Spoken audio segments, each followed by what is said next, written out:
సమితి ఆధ్వర్యంలో press meet కార్యక్రమాన్ని నిర్వహించడం జరుగుతుంది. ఈ కార్యక్రమంలో ముఖ్య అతిథిగా ఎంఆర్పిఎస్ వ్యవస్థాపక అధ్యక్షులు పద్మశ్రీ మందాకృష్ణ మాధవ్ గారు మీడియాను ఉద్దేశించి మాట్లాడతారు. ఈ కార్యక్రమంలో ఎంఆర్పిఎస్ స్టేట్ ప్రెసిడెంట్ గో నరేష్ మాధవ్, మహాజన సోషలిస్ట్ పార్టీ జాతీయ నాయకుడు సొట్ట నరేంద్రబాబు మాదిగా, మహాజన సోషలిస్ట్ పార్టీ తెలంగాణ రాష్ట్ర కోఆర్డినేటర్ ఇంజన్ వెంకటస్వామి మాదిగా, హైదరాబాద్ జిల్లా ఎంఎస్పీ అధ్యక్షుడు టీవీ నరసింహ మాదిగా, మహిళా విభాగం జాతీయ నాయకులు రేణుకా మాదిగా, మాదిగా స్టూడెంట్ ఫెడరేషన్ హైదరాబాద్ జిల్లా అధ్యక్షుడు మహేష్ మాదిగా, జిల్లా ఉపాధ్యక్షుడు జిల్లా అధికార ప్రతినిధి డాక్టర్ మల్లికార్జున మాదిగా, జిల్లా ఉపాధ్యక్షుడు ఇటుక శ్రీకృష్ణ మాదిగా, హైదరాబాద్ జిల్లా సీనియర్ నాయకుడు రామకృష్ణ మాదిగా, ఎంఎస్ఎఫ్ రాష్ట్ర కార్యదర్శి శివకుమార్ మాదిగా ఈ కార్యక్రమంలో పాల్గొనడం జరిగింది. ఇప్పుడు మీడియాను ఉద్దేశించి ఎంఆర్పిఎస్ వ్యవస్థాపక అధ్యక్షులు పద్మశ్రీ మందాకృష్ణ మాధవ్ గారు మాట్లాడతారు.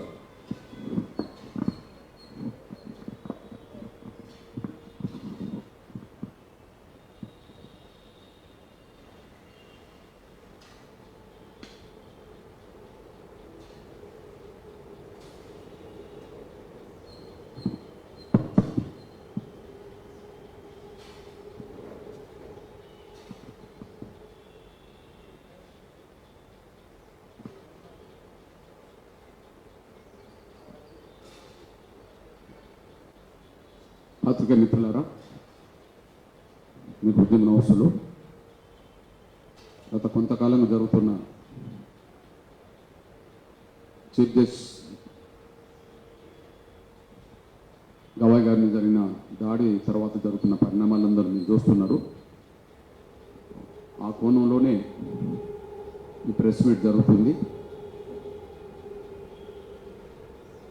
దీనికి సహకారం చేయాల్సిందిగా విజ్ఞప్తి చేస్తున్నాను. ప్లీజ్.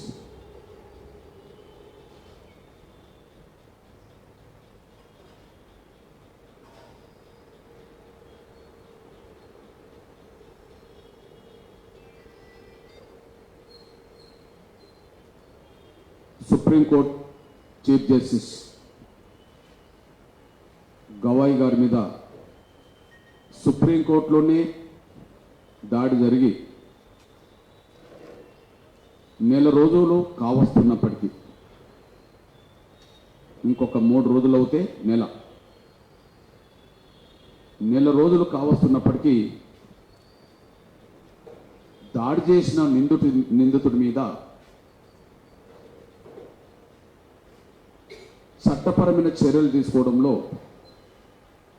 వ్యవస్థలన్నీ విఫలమైనవి. కేసు నమోదు చేయడంలో పోలీస్ డిపార్ట్మెంట్ విఫలమైంది. ఢిల్లీ పోలీస్ యంత్రాంగం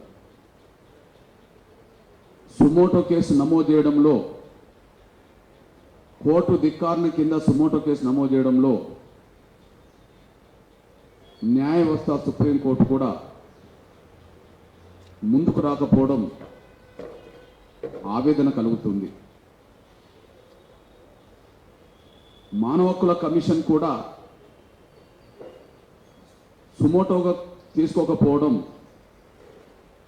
ఇది ఒక నిర్లక్ష్యంగా కనిపిస్తున్నది.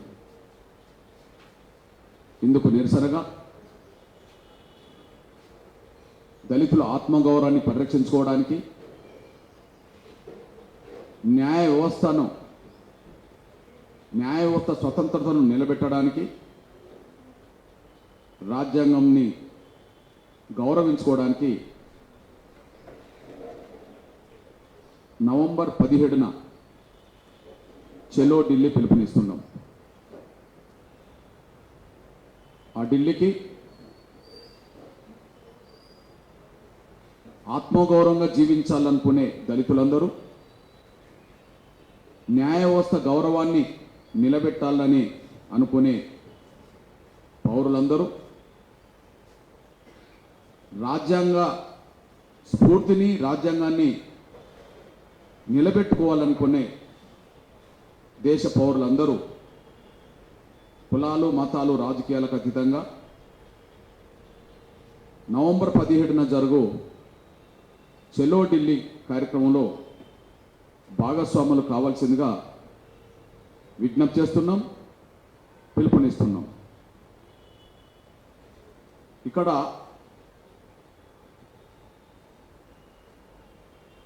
చీఫ్ జస్టిస్ మీద జరిగిన దాడిని దేశం మొత్తం ఖండించింది. దేశ పాలక వర్గానికి నాయకత్వం వస్తున్న ప్రధానమంత్రి గౌరవ నరేంద్ర మోడీ గారి నుంచి మొదలుకుంటే ప్రతిపక్ష పార్టీలకు ప్రధానంగా నాయకత్వం వహిస్తున్న సోనియా గాంధీ గారు, రాహుల్ గాంధీ గారు, ఖర్గే గారి నుంచి మొదలుకుంటే వామపక్షాలకు నాయకత్వం వహిస్తున్న సిపిఐ సిపిఎం నేతల నుంచి మొదలుకుంటే ఈ దేశంలో ఉండబడే అన్ని రాజకీయ పక్షాలు ఈ దాడిని తీవ్రంగా ఖండించినాయి. అదే సమయంలో గౌరవ ప్రధానమంత్రి లాంటి గౌరవ నరేంద్ర మోడీ గారు ఈ దాడిని ఖండిస్తూ మాట్లాడిన మాట, ఈ దాడి దేశ ప్రజలందరి ఆగ్రహానికి గురి చేస్తున్నదని చెప్పి, ఈ దాడి పట్ల దేశ ప్రజలందరూ ఆగ్రహం కలిగి ఉన్నారని చెప్పి మాట్లాడడం జరిగింది. 140 కోట్ల మంది దేశ ప్రజల ఆగ్రహానికి గురి చేయబడ్డ దాడి పట్ల ఇంతవరకు కేసు నమోదు కాలేదు. ఇది న్యాయ వ్యవస్థ మీద, రాజ్యాంగం మీద జరిగిన దాడని, దాడి జరిగిన రోజు ఇది ఒక బ్లాక్ డే అని ప్రతిపక్షాలు అన్ని పక్షాలు మాట్లాడినాయి. రాజ్యాంగం మీదనే జరిగిన దాడిగా, న్యాయ వ్యవస్థ మీద జరిగిన దాడిగా అన్ని పక్షాలు మాట్లాడినాయి. అయినా కేసు నమోదు కాలేదు. ఈ దేశంలో ఉండబడే 90% మంది ప్రజాస్వామిక దృక్పథం గల మేధావులందరూ ఈ దాడిని కులవివక్షతో కూడిన దాడిగా, ధర్మం పేరుతో దుర్మార్గంగా ప్రవర్తించిన దాడిగా,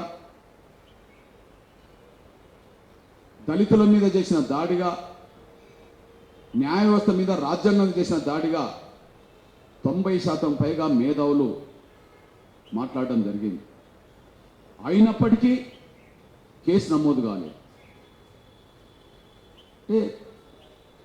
దేశ ప్రజలందరి ఆగ్రహానికి గురయ్యే సంఘటన ఈ దాడి అవుతే మరి కేసు ఎందుకు నమోదు కాలేకుండా పోయింది? కేసు నమోదు చేసే రాజ్యాంగబద్ధమైన హక్కు గల, కేసు నమోదు చేసే రాజ్యాంగబద్ధ హక్కు గల 3 వ్యవస్థలు ఇందులో తమ బాధ్యతను నిర్వర్తించట్లేదు అని స్పష్టంగా రుజువైంది. సుప్రీంకోర్టులో పోలీస్ స్టేషన్ ఉంటుంది, సుప్రీంకోర్టు ప్రాంగణంలో, సుప్రీంకోర్టు పరిధిలో పోలీస్ స్టేషన్ ఉంటుంది, లేదా పోలీస్ స్టేషన్ పరిధిలో సుప్రీంకోర్టు ఉంటుంది. పోలీసులు దీన్ని ఒక సుమోటోగా కేసు నమోదు చేయలేదు. వాళ్ళకు వార్తా కథనాలు మీడియా ముందు స్పష్టంగా కనిపించినాయి. పోలీసులు కేసు నమోదు చేయలేదు. అదే సమయంలో సుమోటో కేసుగా తీసుకోవాల్సింది మానవ హక్కుల కమిషన్ తీసుకోవచ్చు. మానవ హక్కుల కమిషన్ కూడా వార్తా కథనాలను ఆధారంగా చేసుకొని ఎన్నో కేసులను నమోదు చేసిన చరిత్ర మానవ హక్కుల కమిషన్కు ఉన్నది. కొన్ని విషయాల మీద మానవ హక్కుల కమిషన్ ఎవరు ఫిర్యాదు చేసుకోకపోయినా కేసులు నమోదు చేశారు. అది దేశంలో 100 ఉంటాయి, 1000 ఉంటాయి. తెలంగాణలో మచ్చుకు నేను ఒక 3 చెప్పడానికి ప్రయత్నం చేస్తాను. వామన్ రావు, న్యాయవాదులైన వామన్ రావు దంపతులు బీఆర్ఎస్ ప్రభుత్వంలో హత్య గురైనప్పుడు మానవ హక్కుల కమిషన్కు ఫిర్యాదు అందకముందే వార్తా కథనాలను చూసి సుమోటో కేసు నమోదు చేసింది. అదే సమయంలో మొన్న ఒక రౌడీ షీటర్ ఎన్కౌంటర్ నిజామాబాద్లో జరిగితే మానవ హక్కుల కమిషన్ సుమోటో కేసు నమోదు చేసింది. అదే సమయంలో ఒక హాస్టల్లో, ఒక సంక్షేమ హాస్టల్లో సరైన విధంగా విద్యార్థులకు పౌష్టికాహారం అందట్లేదని,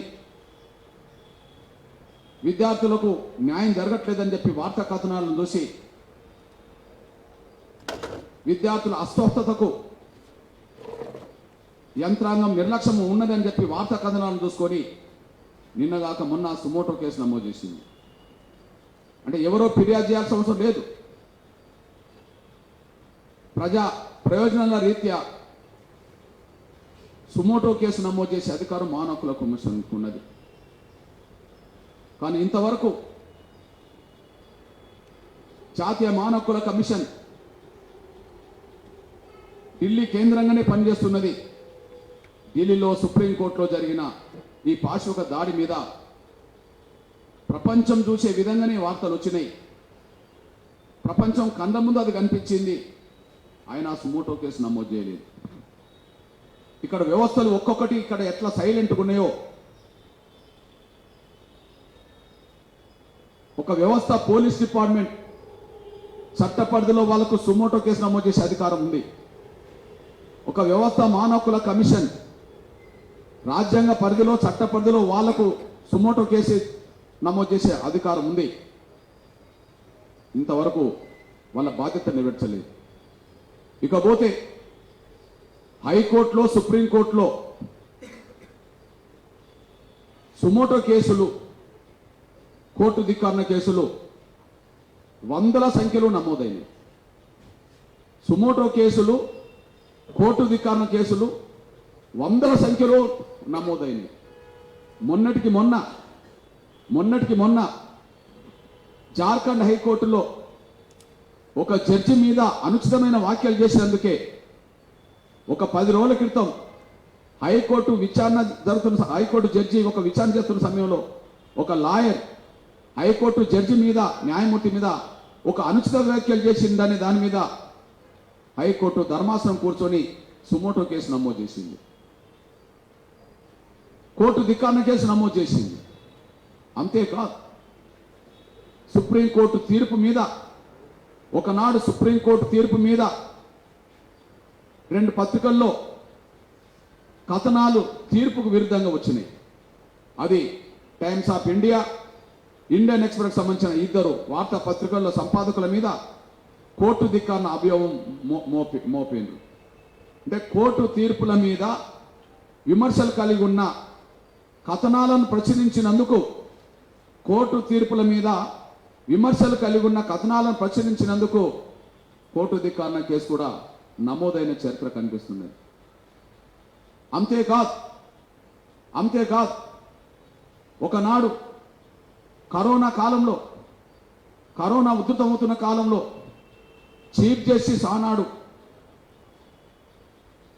మాస్క్ పెట్టుకోకుండా ఒక 2 వీలర్ మీద పోతున్నాడని చెప్పి ప్రశాంత్ కుమార్ లాంటి ఒక న్యాయవాది ఒక లేఖ రాస్తే దాన్ని కోర్టు ధిక్కరణ కేసు కింద ప్రశాంత్ కుమార్ గారి మీద కూడా కోర్టు ధిక్కరణ కేసు పెట్టింది సుమోటోగా. అంతేకాదు, కరోనా కాలంలో వలస కార్మికుల బాధల్ని పత్రికలు ప్రచురిస్తే ఆ బాధలను దృష్టి పెట్టుకొని సుమోటో కేసు నమోదు చేసింది, ప్రభుత్వాలకు నోటీసులు జారీ చేసింది.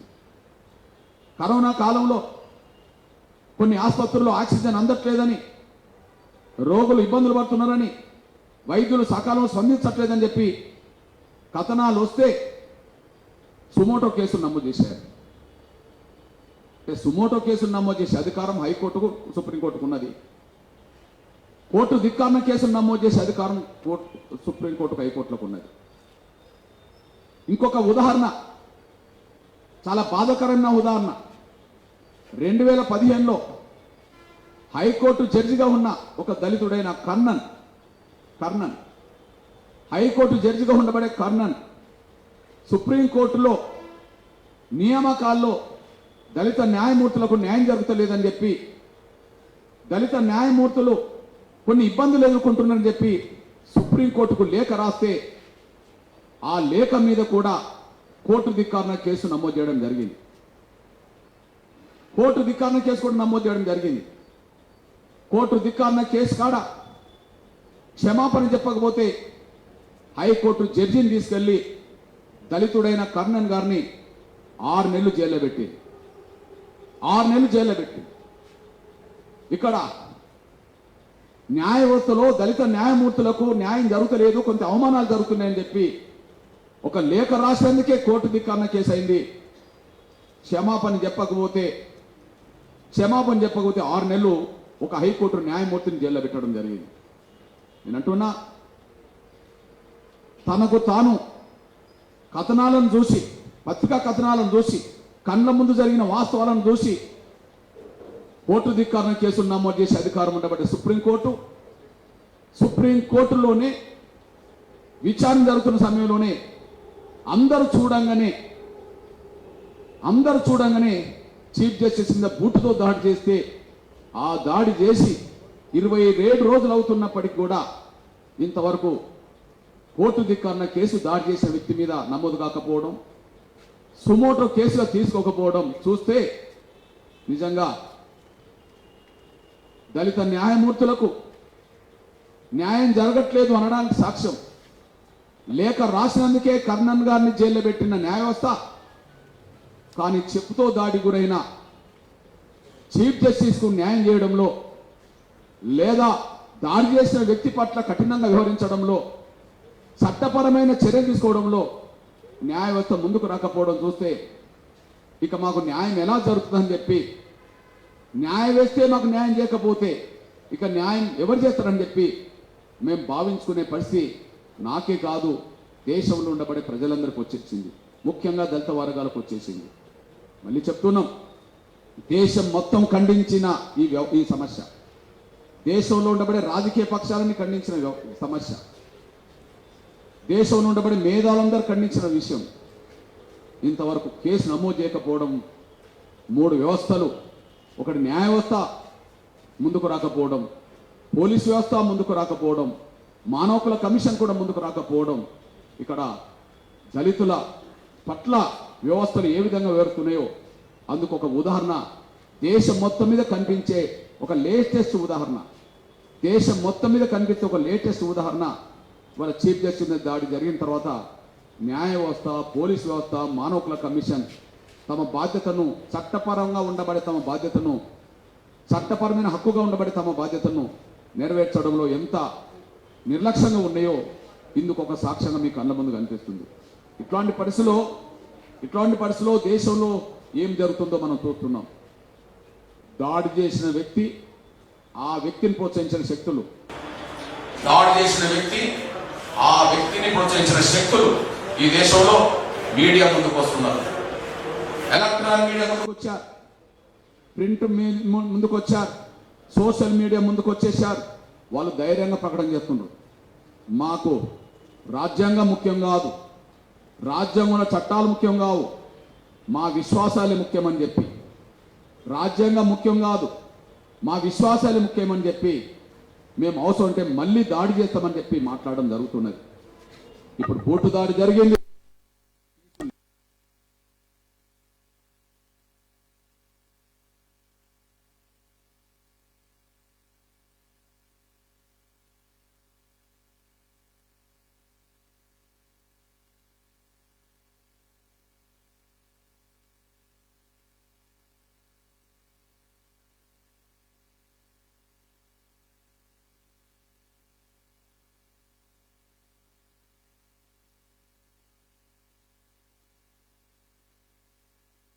వాళ్ళ విశ్వాసాన్ని గౌరవిస్తూనే ఎదుటి వాళ్ళ విశ్వాసాన్ని అగౌరవపరచద్దని చెప్పి, ఎదుటి వాళ్ళ విశ్వాసాలను ఎవరు అగౌరవపరచద్దని చెప్పి మనకు రాజ్యాంగ విలువలు చెప్తున్నాయి. ఈ నేపథ్యంలో భారతీయులైన మనం ఎవరమైనా ఆ రాజ్యాంగ విలువకు లోబడి జీవించాలి, ఆ చట్టాలకు లోబడి మనం ముందుకు సాగాలి. కానీ ఇక్కడ ఒక విషయం గుర్తు చేస్తున్నాను నేను, మా విశ్వాసం ఇదని చెప్పి క్రైస్తవులు నడి రోడ్డు మీద చర్చలు కడితే న్యాయవ్యవస్థ అంగీకరిస్తుందా? మా విశ్వాసం గొప్పదని చెప్పి ముస్లింలు మసీదులు కడితే, రోడ్ల మీద మసీదులు కడితే, చట్టవిరుద్ధంగా మసీదులు కడితే రాజ్యాంగం న్యాయవ్యవస్థ ఒప్పుకుంటుందా? మా విశ్వాసం గొప్పదని చెప్పి మా విశ్వాసం ఇదని చెప్పి మన హిందువులు రోడ్ల మీద దేవాలయాలు కడితే అది అక్రమ కట్టడాలుగా పరిగణలోకి తీసుకోదా? అంటే ప్రజా సౌకర్యాన్ని అడ్డుకునే విషయాలుగా పరిగణ తీసుకోరా? ప్రభుత్వాలు డెవలప్మెంట్ కార్యక్రమాలు తీసుకుంటున్నప్పుడు అక్రమ కట్టడాల రూపంగా వివిధ దేవాలయాలు ఉన్నాయనుకోండి, చర్చిలు ఉన్నాయనుకోండి, మసీదులు ఉన్నాయనుకోండి, గుడులు ఉన్నాయనుకోండి, అది అక్రమ కట్టడాలు అయితే అది కూల్చమని చెప్పి సుప్రీంకోర్టు చెప్పలేదా? అది కూల్చమని చెప్పి సుప్రీంకోర్టు చెప్పలేదా? రోడ్డు మధ్యలో దర్గా ఉన్నా, గుడి ఉన్నా, గుడిద్వారా ఉన్నా, చర్చ్ ఉన్నా ఏదైనా కూల్చాల్సిందే అని చెప్పి అక్రమ కట్టడాలకు సంబంధించిన విషయంలో ఏ విశ్వాసాలు కలిగి ఉన్న దేవాలయాలైనా సరే అది అక్రమ కట్టడాలు అవుతే ఖచ్చితంగా అది కూల్చాలని చెప్పి చెప్పలేదా? అంటే మన విశ్వాసాలు మన గొప్పయని చెప్పి రోడ్డు మీద అక్రమ కట్టడాలు మనం కట్టుకోగలుగుతామా? అది లేదు కదా. దాన్ని సుప్రీంకోర్టు ఒప్పుకోదు కదా, రాజ్యాంగం ఒప్పుకోదు కదా. ఈ విషయాన్ని పరిగణలోకి తీసుకోవాలి. అంతేకాకుండా మా విశ్వాసాలు గొప్పయని చెప్పి మేము దాడులు చేస్తామంటే అవి చట్ట పరిధిలోకి రావా? మా విశ్వాసాలు ఇదని చెప్పి మేము హత్యలు చేస్తామంటే అది చట్ట పరిధిలో క్రిమినల్ చర్యలు కావా? దాని చట్టాలు రాజ్యాంగం చూస్తూ మౌనంగా ఉంటుందా? ఇక్కడ మీ దృష్టికి తీసుకొస్తున్నానే, మళ్ళీ చెప్తున్నా, భారతీయులందరం రాజ్యాంగాన్ని, రాజ్యాంగంలో చట్టాలను గౌరవిస్తూ మనం బతకాలి. మన రాజ్యాంగాన్ని, మన రాజ్యాంగంలో ఉండబడే చట్టాలను గౌరవిస్తూ మనం బతకాలి. ఇక్కడ రాజ్యాంగాన్ని గౌరవించేటోళ్ళు, రాజ్యాంగంలో ఉండే చట్టాలకు విలువనిచ్చేటోళ్ళే ఇవాళ దేశభక్తులు. మేము స్పష్టం చెప్తున్నాం, దేశభక్తుల అంశాన్ని నిర్ధారణ చేయడం అనే దానికి మళ్ళా విస్తృతమైన కోణాన్ని ఆవిష్కరించాలి. దేశభక్తులు ఎవరు, దేశభక్తులు కాని వాళ్ళు ఎవరు అనే విషయాన్ని, దేశభక్తులు కాని వాళ్ళు ఎవరు అనే విషయాన్ని నిర్ధారణ చేసుకునే విషయంలో ఖచ్చితంగా ఒక విస్తృతమైన సందేశాన్ని మనం కలిగి ఉండాలి. మేము ఒక విషయం గుర్తు చేస్తున్నాం. నేను ఒకనాడు 4 దశాబ్దాల క్రితం విప్లవోద్యమంలో పనిచేసిన వ్యక్తిని. 4 దశాబ్దాల క్రితం విప్లవోద్యమంలో పనిచేసిన వ్యక్తిని. ఆనాడు విప్లవోద్యమాన్ని మేము గ్రామాల్లో విస్తరిస్తున్న దశలో, విప్లవోద్యమ ప్రచారం చేస్తున్న దశలో ఒక నినాదాన్ని గోడల మీద రాసేవాళ్ళం. నక్సలైట్లే దేశభక్తులు అని.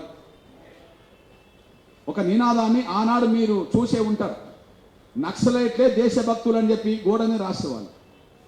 మేము కూడా రాసిన వాళ్ళమే. మేము అప్పుడు నక్సలైట్ ఉద్యమంలో పాల్గొనేటోళ్ళం కాబట్టి నిజంగా నక్సలైట్లే దేశభక్తులేమో అని అనుకునేవాళ్ళం. అంటే ప్రజల కోసం త్యాగాలు చేస్తున్నాము, ప్రజల కోసం పోరాటం చేస్తున్నాము, ప్రజా సంస్థ పోరాటం చేస్తున్నాం కాబట్టి ఇక మాకంటే దేశంలో దేశభక్తులు ఎవరు లేరని చెప్పి మేము భావించుకునే వాళ్ళం. అప్పుడు మళ్ళీ మేము బయటకు వచ్చినాక అర్థమైంది, అంటే ప్రజల కోసం పనిచేసే ఎవరైనా సరే వాళ్ళు నక్సలైట్లే కానక్కర్లేదు, ఇంకోరే కానక్కర్లేదు, వాళ్ళు ఏ రాజకీయ పార్టీలో ఉన్నా రాజ్యాంగాన్ని, చట్టాన్ని గౌరవిస్తూ ప్రజల కోసం పాటుపడేట వాళ్ళందరూ నిజంగా దేశభక్తులు అవుతారు అని చెప్పి దాన్ని మనం విస్తృతం చేసుకోవాల్సి వచ్చేసింది. ఒకనాడు నక్సలైట్లే దేశభక్తులు అన్న మేము ఆనాడు, కానీ నక్సలైట్లే దేశభక్తులు కాదని రాజ్యాంగం మీద, చట్టాల మీద గౌరవం ఉండి ప్రజాస్వామ్యబద్ధంగా ప్రజల కోసం పనిచేసే వాళ్ళందరూ, రాజ్యాంగాన్ని గౌరవించే దేశ ప్రజలందరూ, చట్టాలకు విలువనిచ్చే ప్రజలందరూ దేశభక్తులు అవుతారని చెప్పి దాన్ని విస్తృతం చేసుకునే అవకాశం నాలాంటి వాళ్ళకి వచ్చేసింది. ఒకనాడు నేనే నక్సలైట్లు దేశభక్తులు అన్నాను. నక్సలైట్లు మాత్రమే దేశభక్తులు అన్నట్టుగా నక్సలైట్లే దేశభక్తులు అనేవాళ్ళం. కానీ నక్సలైట్లే కాదు, శాంతియుతంగా ప్రజాస్వామ్యబద్ధంగా రాజ్యాంగాన్ని గౌరవిస్తూ, న్యాయవత్తను గౌరవిస్తూ, చట్టాల పరిధిలో ప్రజల కోసం పనిచేసే భారతీయులందరూ దేశభక్తులే అని చెప్పి విస్తృతం చేసుకోవాల్సిన పరిస్థితి వచ్చేసింది. మరింత విస్తృతం చేయాల్సిన బాధ్యత వచ్చేసింది. నేడు భారతదేశంలో పుట్టిన మనం, భారత రాజ్యాంగాన్ని గౌరవిస్తూ చట్టాలకు విలువనిచ్చేటోళ్ళం మనం అందరం కలిసి భారతీయులం. భారతదేశంలో పుట్టిన మనం పక్క దేశమైన పాకిస్తాన్ జిందాబాద్ అంటమా? పాకిస్తాన్ జిందాబాద్ అనేటోళ్ళను ఏ విధంగా పరిగణన తీసుకుంటున్నాం మనం? పాకిస్తాన్ జిందాబాద్ అనేటోళ్ళను ఏ విధంగా పరిగణన తీసుకుంటున్నాం? మన దేశ రాజ్యాంగం మనది, పాకిస్తాన్ రాజ్యాంగం పాకిస్తాన్ది. మనకు సైన్యం ఉన్నది, ఆ దేశానికి సైన్యం ఉన్నది. మనకు అణ్వాయుధాలు ఉన్నాయి, వాళ్ళకు అణ్వాయుధాలు ఉన్నాయి. తరచూ భారత్ పాకిస్తాన్ మధ్యలో యుద్ధం జరుగుతుంటుంది, గొడవలు జరుగుతుంటాయి. మన ప్రజల్ని మన సైన్యాన్ని ఆయా సందర్భంలో ఎంతో ఇబ్బందులు పెట్టి నష్టం తీసుకొచ్చి చంపిన చరిత్ర వల్ల కనిపిస్తున్నది. అట్లాంటి పాకిస్తాన్ జిందాబాద్ అని భారతదేశంలో ఉన్న వాళ్ళు ఎవరన్నా అంటే వాళ్ళని ఏ విధంగా పరిగణన తీసుకుంటున్నాం? దేశద్రోహులు అంటున్నాం. పాకిస్తాన్ జిందాబాద్ అంటే దేశద్రోహులు అంటున్నాం అనేది ఇది వాస్తవమే కదా. మరి భారతదేశానికి రాజ్యాంగం ఉన్నది, ప్రతి దేశానికి వాళ్ళ సొంత రాజ్యాంగం ఉన్నది. వాళ్ళ దేశాలకు అనుగుణంగా వాళ్ళ రాజ్యాంగం రాసుకున్నాయి. అమెరికా రాజ్యాంగం అమెరికా గొప్పదే, పాకిస్తాన్ రాజ్యాంగం పాకిస్తాన్ గొప్పదే, బంగ్లాదేశ్ రాజ్యాంగం బంగ్లాదేశ్ వాళ్ళ గొప్పదే, చైనా రాజ్యాంగం చైనాకు గొప్పదే, శ్రీలంక రాజ్యాంగం శ్రీలంక గొప్పదే, నేపాల్ రాజ్యాంగం నేపాల్ గొప్పదే. ఏ చిన్న దేశమైనా ఏ పెద్ద దేశమైనా వాళ్ళకంటూ రాజ్యాంగాలు ఉన్నాయి, వాళ్ళ గొప్పే. మరి మన దేశ రాజ్యాంగం మన గొప్పదే కదా. మన దేశ రాజ్యాంగాన్ని రాసిన అంబేద్కర్ ప్రపంచ మేధావిగా గుర్తించబడ్డ వ్యక్తి కదా. ఏ దేశ రాజ్యాంగాలను రాసిన మహా మేధావులను ప్రపంచ మేధావిగా పరిగణనలు తీసుకోలేదు. కానీ మన భారత రాజ్యాంగాన్ని రాసిన డాక్టర్ బాబాసాహెబ్ అంబేద్కర్ని ప్రపంచంలో అగ్రగణ్యుడైన మేధావిగా ఐక్యరాజ్య సమితిని ఆయన బర్త్డేను నాలెడ్జ్ ప్రకటించింది. ఇట్లాంటి పరిస్థితిలో ప్రపంచంలో ఉండబడే మేధావుల కంటే గొప్ప మేధావి మన భారతదేశంలో ఒక దళితుడు రాసిన రాజ్యాంగాన్ని మనం గౌరవించాల్సిన అవసరం లేదా? మాకు రాజ్యాంగానికి మాకు సంబంధం లేదంటే, మాకు రాజ్యాంగ పరిధిలో చట్టాలకు సంబంధం లేదంటే, మా విశ్వాసాలే మాకు ముఖ్యమనుకుంటే మరి రాజ్యాంగాన్ని గౌరవించిన వాళ్ళు దేశభక్తులు ఎట్లా అవుతారు? పాకిస్తాన్ జిందాబాద్ అంటే దేశద్రోహి అంటున్నాం కదా, పాకిస్తాన్ జిందాబాద్ అంటే దేశద్రోహి అంటున్నాం కదా. మరి రాజ్యాంగం ముర్దాబాద్, రాజ్యాంగంలో చట్టాలు మాకు వర్తించవు, మా విశ్వాసాలు ముఖ్యం అని చెప్పి దాడులు చేస్తే వీళ్ళు రాజ్యాంగాన్ని ధిక్కరించినట్టు కాదా? భారత పౌరులుగా రాజ్యాంగాన్ని అవమానించినట్టు కాదా? చట్టాలను లెక్క చేయనట్టు కాదా? చట్టాలను లెక్క చేయని వాళ్ళను భారత పౌరులు అంటమా? దేశభక్తులు అంటమా? రాజ్యాంగాన్ని ధిక్కరించటోళ్లను, రాజ్యాంగాన్ని గౌరవించిన వాళ్ళను దేశ పౌరులు అంటమా? దేశభక్తులు అంటమా? అనం కదా. అందువల్ల దేశభక్తులు ఎవరు దేశద్రోహులు ఎవరు అనే విషయంలో గీత గీయాలనుకుంటే, దేశభక్తులు ఎవరు దేశద్రోహులు ఎవరు అనే విషయంలో గీత గీయాలనుకుంటే పాకిస్తాన్ జిందాబాద్ అంటేనే దేశద్రోహులు అనేది కాదు, రాజ్యాంగాన్ని గౌరవించము అనేటోళ్ళని కూడా దేశద్రోహులుగానే చూడాలి. ఈ దేశ చట్టాలకు విలువనివ్వం అనేటోళ్ళని కూడా దేశద్రోహులుగానే చూడాలి. ఇది మా విజ్ఞప్తి. దేశభక్తులు దేశద్రోహులు అనే మధ్యలో నిర్వచనానికి గీత గీయాల్సిందే. విశ్వాసాల ముసుగులో రాజ్యాంగాన్ని గౌరవించమంటే దేశద్రోహులే వాళ్ళు. విశ్వాసాల ముసుగులో ఈ దేశంలో చట్టాలకు విలువనివ్వమంటే దేశద్రోహులే వాళ్ళు. ఒక పాకిస్తాన్ జిందాబాద్ అంటే దేశద్రోహి కాదు. ఈ దేశ రాజ్యాంగాన్ని, అంబేద్కర్ రాసిన రాజ్యాంగానికి విలువనివ్వం, గౌరవివ్వం, మా విశ్వాసాలే ముఖ్యమనుకుంటే వాళ్ళు దేశద్రోహులు అవుతారు. 140 కోట్ల మంది ఆగ్రహానికి గురి చేసిన సంఘటన ఒక సంఘటన అవుతే, ఆ సంఘటన మీద చట్టపరమైన చర్యలు తీసుకోకపోతే దాడికి పాల్పడ్డ వాళ్ళే మళ్ళీ దాడులు చేస్తాం, మా విశ్వాసాలు ముఖ్యం అంటున్నప్పుడు వాళ్ళు దేశభక్తులు ఎట్లా అవుతారు? వాళ్ళని దేశద్రోహులు పరిగణించాలి. అందువల్ల మళ్ళీ విజ్ఞప్తి చేస్తున్నా, దేశద్రోహుల నిర్వచనం, దేశభక్తుల నిర్వచనం విస్తృతపడాల్సిందే. దేశద్రోహులని నిర్వచనం చేయాలనుకుంటే, దేశభక్తులు ఎవరో తేల్చాలనుకుంటే ఆ నిర్వచనాన్ని విస్తృతపరచాల్సిందే. ఆ విస్తృతపరిచే కాడ రాజ్యాంగాన్ని ప్రామాణికంగా తీసుకోవాల్సిందే, రాజ్యాంగంలో చట్టాలను ప్రామాణికంగా తీసుకోవాల్సిందే. ఆ ప్రామాణికంగా తీసుకుంటే రాజ్యాంగాన్ని గౌరవించేటోళ్ళు, చట్టాలకు విలువనిచ్చేటోళ్ళు దేశభక్తులుగా ప్రజల కోసం పనిచేసిన వాళ్ళు అవుతారు. రాజ్యాంగానికి గౌరవించిన వాళ్ళు, చట్టాలకు విలువనివ్వని వాళ్ళు, విశ్వాసాలు ముఖ్యమని దాడులకు హత్యలకు పాల్పడేటోళ్ళు వాళ్ళు దేశద్రోహులు అవుతారు. ఇది నిర్వచనం ముందుకు రావాల్సిందే. ఇక్కడ మేము అంబేద్కర్ రాసిన రాజ్యాంగాన్ని 100% గౌరవిస్తున్నాం. న్యాయం ఆలస్యమైన భవిష్యత్తులో కూడా ఆలస్యం జరుగుతుందని వేచి చూస్తున్నాం. మీ అందరూ తెలుసు, ఎస్సీ వర్గీకరణ ఉద్యమం న్యాయబద్ధంగా పరిష్కారం కావడం కోసం 30 ఏళ్ళు పోరాటం చేశాం రాజ్యాంగంగా. రాజ్యాంగం తుపాకులు పట్టుకొని పోవటం చేయమని చెప్పలే. రాజ్యాంగం దాడులు చేయమని చెప్పలే, దౌర్జన్యాలు చేయమని చెప్పలే. నీ హక్కులు సాధించుకోవడానికి ప్రజాస్వామ్యబద్ధంగా, రాజ్యాంగబద్ధంగా, చట్టబద్ధలో పోరాటం చేయమని చెప్పేశారు. ఇప్పుడు సిజే గారి మీద జరిగిన దాడిని నిరసిస్తూ కూడా రాజ్యాంగబద్ధంగా, చట్టబద్ధంగా, ప్రజాస్వామ్యబద్ధంగా, దేశం లెక్కలు లేని విధంగా నిన్నగాక మొన్నాక భారీ దళితుల ఆత్మగౌరవ ప్రదర్శన చేశాం. రాజ్యాంగాన్ని గౌరవిస్తూ మన న్యాయం కోసం పోరాటం చేయాల్సిందే. చట్టాలకు లోబడి మనం న్యాయం గురించి పోరాటం చేయాల్సిందే. చట్టాన్ని ధిక్కరించడం ద్వారా కాదు, రాజ్యాంగాన్ని ధిక్కరించడం ద్వారా కాదు. మన రాజ్యాంగాన్ని మౌనం గౌరవించకపోతే, మన చట్టాలను మనకు విలువనియకపోతే ఇంకా ఎవరు విలువనిస్తారు? ఇట్లాంటి పరిస్థితుల్లోనే ఎంఆర్పిఎస్ పరంగా చెప్తున్నాం, దళితుల ఆత్మగౌరవాన్ని కాపాడడానికి, న్యాయ వ్యవస్థ విలువను పెంచడానికి, రాజ్యాంగాన్ని పరిరక్షించడానికి రేపు నవంబర్ 17న చలో ఢిల్లీ పిలుపునిస్తున్నాం. దక్షిణాది రాష్ట్రాల నుంచి ఆత్మగౌరవాన్ని పరిరక్షించుకునే ప్రతి ఒక్కరూ ఢిల్లీకి రమ్మని కోరుతున్నాం. ఢిల్లీ చుట్టుపక్కల రాష్ట్రాల్లో ఉండబడే దళితులు, ప్రజాస్వామ్యవాదులందరినీ అక్కడ ఆహ్వానించబోతున్నాం. ఏది ఏమైనా దేశ ద్రోహులు ఎవరో, దేశభక్తులు ఎవరో తెలుసుకోవడానికి మేము ప్రయత్నం చేస్తాం. దేశభక్తులు, దేశద్రోహులు అంటే పాకిస్తాన్ జిందాబాద్ అంటే మాత్రమే దేశద్రోహులేం కాదు. రాజ్యాంగాన్ని మేము ధిక్కరిస్తామంటే, చట్టాలకు విలువనివ్వమంటే వాళ్ళు కూడా దేశద్రోహులు అవుతారు. మా ఆత్మగౌరవం కంటే, మా అస్తిత్వం కంటే, రాజ్యాంగ విలువలను కాపాడడం కంటే మాకు వేరేది ముఖ్యం కాదనే విషయం కూడా మేము గుర్తు చేస్తూ, తప్పకుండా ఢిల్లీలో జరగబోయే మహా ఆత్మగౌరవ ప్రదర్శనలో 17వ తారీఖు నాడు అందరూ పాల్గొనాలని చెప్పి నేను విజ్ఞప్తి చేస్తున్నా, పిలుపునిస్తున్నా. ఇకపోతే మొన్న కొంత ఇక్కడ పాత్రికేయ, ఎలక్ట్రానిక్ మీడియా, సోషల్ మీడియా మిత్రులకు నేను చిన్న విజ్ఞప్తి చేస్తున్నా. మీ అందరి సహాయ సహకారాలతోటి ఉద్యోగం నడుపుతున్నమాట ఎంత వాస్తవమో, నిజంగా సిజే గారి మీద దాడి జరిగిన తర్వాత భారతదేశంలో ఎక్కడ జరగని నిరసన ప్రదర్శన హైదరాబాద్లోనే జరిగింది. అందరి మనసులో ఆవేదన ఉన్నది, కానీ ఆవేదనకు ఒక ప్రజాస్వామ్యబద్ధమైన ఉద్యమ రూపం తీసుకురాలే. ఎక్కడ అది ఏ పార్టీలు తీసుకురాలి? దేశంలో అధికార పక్షం ఖండించింది, కానీ అరెస్ట్ గురించి డిమాండ్ చేస్తూ ఒక నిరసన ప్రదర్శన చేయలే. ప్రతిపక్షాలు, వామపక్షాలు ఖండించినాయి దాడిని. ఎవరు రోడ్డు మీదకి వచ్చి ఉద్యమాలు చేయలే. దళిత నేతల చేతిలో కొన్ని పార్టీలు ఉన్నాయి, వాళ్ళు ఖండించారు దాడిని, కానీ వాళ్ళు నిరసన ఉద్యమం చేయలే. రాజ్యాంగం ఇచ్చిన అధికారాల మేరకు చట్టాన్ని గౌరవిస్తూ ప్రజాస్వామ్యబద్ధంగా ఒక నిరసన కార్యక్రమం ఇక్కడ చేయలే.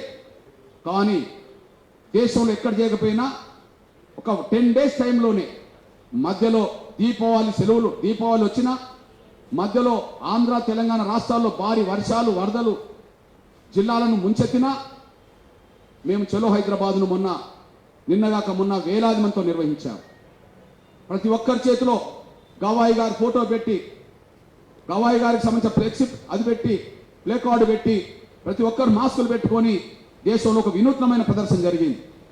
ఇక్కడ మీ దృష్టికి తీసుకొచ్చే విషయం ఏంటంటే, 1-2 ఛానల్స్ మినహాయించి ఏ ఎలక్ట్రాన్ మీడియాలో ఆ వార్తలు రాలే.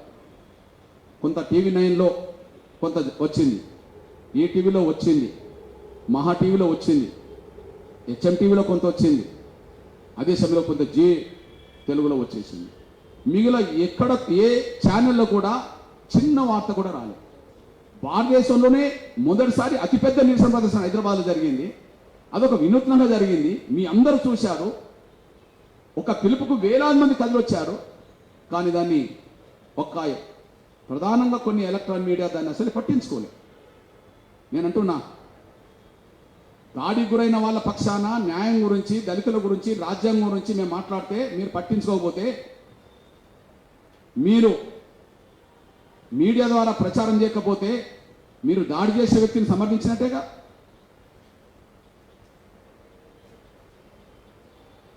దాడి చేసిన వ్యక్తిని సమర్థించడం అంటే మీరు ఏ లిస్టులోకి వస్తారో అర్థం చేసుకోవాలి కదా. అంతేకాదు, కొంత ప్రింట్ మీడియా అసలు నమస్తే తెలంగాణ లాంటి దాంట్లో ఒక అక్షరం ముఖ్య రాలి. నమస్తే తెలంగాణ అనేది ఒక పత్రికే కదా తెలంగాణకు. తెలంగాణ రాజధాని హైదరాబాదే కదా. దేశంలో ఎక్కడ లేని నిరసన ప్రదర్శన హైదరాబాద్లో చేశాం కదా. నమస్తే తెలంగాణలో ఒక అక్షరం రాలే, ఒక చిన్న ఫోటో రాలే, అసలు ర్యాలీ జరిగిందని ఒక అక్షరం కూడా రాయాలి. ఇదేంటి? అదే సమయంలో వెలుగులో వెలుగులో ఏం రాలే. ఇక ఆంధ్రజ్యోతిలో ఎక్కడెక్కడో వార్తలు తీసుకొచ్చి ప్రధాన వార్తగా చేశారు. మెయిన్ ఫ్రంట్ పేజ్కి ఇచ్చేశారు. ఎక్కడెక్కడో వార్తలు తీసుకొచ్చి హైదరాబాద్లో ఏమన్నా జరిగినాయా? ఒక జూబ్లీహిల్స్ ఎన్నికల ప్రచారం యథావిధిగా జరుగుతుంది, దాన్ని కేటాయిస్తారు. మిగిలిన హైదరాబాద్లో ఏమన్నా జరిగినాయా? తెలంగాణ ఏమైనా ఒక భారీ ప్రదర్శన జరిగిందా? హైదరాబాద్ ఒకటే జరిగింది, వేలాది మందితో ప్రదర్శన. అది చీఫ్ జస్టిస్ దాడిని ఖండిస్తూ జరిగింది, దేశంలో మొదటిసారి జరిగింది. దాన్ని తీసుకెళ్ళి హైదరాబాదులో అదే చిన్న ఎడిషన్ ఉంటుంది కదా, సిటీ పేజీలో ఎక్కడో మూలకేసింది చిన్నగా. దేశంలో ఎక్కడో జరిగిన వార్తలను తీసుకొచ్చి మొదటి పేజీలు వేస్తారు. 2 తెలుగు రాష్ట్రాల్లో ఇక్కడ సంబంధం లేని వార్తలు కూడా వేస్తారు. కానీ హైదరాబాద్లో జరిగిన వార్తలు ఆంధ్రజ్యోతి ఒక చిన్న సిటీ పేజీలో ఒక చిన్న మూలకేసింది. ఇక కొంత రోమో ఫ్రంట్ పేజ్కి తీసుకొచ్చే వార్త కాదనుకున్నారేమో, అది లోపల పేజీలు వేస్తారు. నేనంటున్నా ఆ రోజు అత్యంత ప్రాధాన్యత గల ర్యాలీ ఇదొక్కటే, ఇంకా వేరే లేవు. ఇక్కడ మేము గుర్తు చేస్తున్నది ఏంటంటే, మేము అన్నీ గమనిస్తలేమని అనుకోవద్దు, మేము అన్నిటిని గమనిస్తున్నాం. ఇక్కడ దాడికి గురైన వ్యక్తి దళితుడు, న్యాయవతలోనే దాడి జరిగింది. రాజ్యాంగం వెంటనే దాన్ని పరిగణలోకి తీసుకోవాలి. కానీ వివక్షత కొనసాగుతుందని మేము రోడ్డు మీదకి వస్తున్నాం. రోడ్డు మీదకి వస్తే మాకు అండగా పత్రికలు నిలబడితే అది బాధితుల పక్షాన్ని నిలబడ్డట్టు అవుతుంది. అన్యాయం గురైనా దాడులు గురైనా వాళ్ళ పక్షాన్ని నిలబడ్డట్టు అవుతుంది. కానీ మా వార్తలను కూడా అది తొక్కి పెట్టాలని చూస్తే, ఎవరెవరు తొక్కి పెట్టాలనుకుంటున్నారో వాళ్ళని కూడా మేము పరిగణలోకి తీసుకుంటాము. వాళ్ళు దాడి చేసిన వాళ్ళ పక్షాన్ని ఉన్నారని మేము భావించుకోవాల్సి వస్తుంది. అందువల్ల వార్తలుగా చూడండి, వాస్తవాలుగా చూడండి, తొక్కిపెట్టే ప్రయత్నం చేయొద్దు. ఇప్పుడు నేను కొన్నిటి మీద మాత్రమే చెప్తున్నా, ఇంకా చాలా పేర్లు ఉన్నాయి. ఆ పేర్లు కూడా భవిష్యత్తులో చెప్తాం. కానీ మీడియా అనేది పక్షపాతంగా ఉండదని, రాజ్యాంగానికి చట్టాలకు లోబడే న్యాయమైన సమస్యల పరిష్కారం కోసం కృషి చేసే వాళ్ళ పక్షాన్ని ఉండాలని చెప్పి నేను విజ్ఞప్తి చేస్తున్నా. కొంత మీడియా ఆ పద్ధతిలో కాకుండా మా సొంత మీడియా, మాకు ప్రభుత్వ డబ్బులు రావట్లేదు, మాకు యాడ్స్ రావట్లేదు, మాకేదో చట్టబద్ధత లేదు, మా పత్రిక మా రాజ్యాంగం అన్నట్టుగా కొంత మీడియా ప్రవర్తిస్తుంది. ఆ ప్రవర్తనను ఎంఆర్పిఎస్ సీరియస్గా ఖండిస్తుందనేసి కూడా తెలియజేస్తున్నాను. ధన్యవాదాలు. Thank you.